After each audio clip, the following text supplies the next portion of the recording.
રાજકોટ જિલ્લાના ધોરાજીમાં અવિરત પડેલ વરસાદને લઈને લોકોમાં શરદી, ઉધરસ, તાવ અને ચામડી ઇન્ફેક્શનના રોગોમાં વધારો થતા હોસ્પિટલોમાં ભારે ભીડ જોવા મળી રહી છે। સમગ્ર સૌરાષ્ટ્રમાં પડેલ અનરાધાર વરસાદને લઈ રોગચાળામાં ઉછાળો જોવા મળી રહ્યો છે। રાજકોટ જિલ્લાના ધોરાજીમાં પણ લોકોમાં શરદી, ઉધરસ, તાવ અને ચામડીના ઇન્ફેક્શન વધી જતાં હોસ્પિટલોમાં ભારે ભીડ જોવા મળી રહી છે, જેને લઈ સરકારી હોસ્પિટલમાં પૂરતી દવાઓ સાથે તંત્રની પણ પૂરેપૂરી તૈયારીઓ દેખાઈ રહી છે।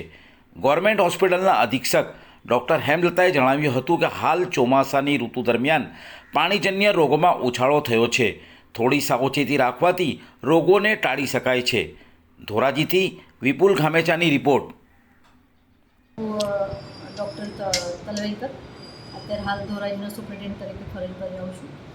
આપણે અહીંયા વરસાદી માહોલના કારણે ભેજવાળું વાતાવરણ હોય તો તાવ, શરદી, ઉધરસ જેવા વાયરલ ઇન્ફેક્શન અને પેટના દુખાવા, ઝાડા ઉલટી જેવા પાણીના કારણે થતા હોય ને એવા રોગોનો અંદાજે 15% જેટલા વધારો જોવા મળે છે।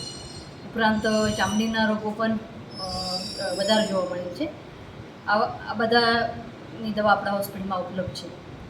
તો ધોરાજીના જનતાને અનુરોધ છે કે સામાન્ય લક્ષણ પણ વ્યવસ્થિત રીતે સારવાર કરાવે એ લોકો, અને પાણી ઉકાળીને પીવે, ઘરનું વાતાવરણ ચોખ્ખું રાખે, બને તેટલું સ્વચ્છ અને કોરું રાખે।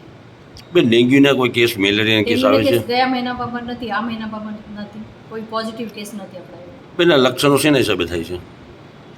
કયા લક્ષણ? ડેન્ગ્યુવાળા? નહીં, આપણે આ શરદી, ઉધરસ, વાયરલ ઇન્ફેક્શન છે, શેના હિસાબે થાય છે? ઇન્ફેક્શનના કારણે, ભેજવાળું વાતાવરણ છે એટલે। શું લોકોને શું અપીલ કરશો બેન? લોકોની જ ને સામાન્ય જે પણ થાય એને કંઈ પણ થાય તો એની સામાન્ય વ્યવસ્થિત સારવાર વ્યવસ્થિત કરાવી, સેજ ન લેવું એને। પાણી ઉકાળ, હા, અહીંયા હોસ્પિટલ આવે, સામાન્ય શરદી ઉધરસ માટે, તાવ માટે પણ રિપોર્ટ કરાવી લે, આપણી બધી વ્યવસ્થા છે અહીંયા। પાણી ઉકાળીને પીવે, ઘરમાં વાતાવરણ ચોખ્ખું રાખે, ભેજવાળું ન રાખે, કોરું રાખે। બેન, બધી દવાઓ ઉપલબ્ધ છે બેન? આપણા બધી દવા ઉપલબ્ધ છે।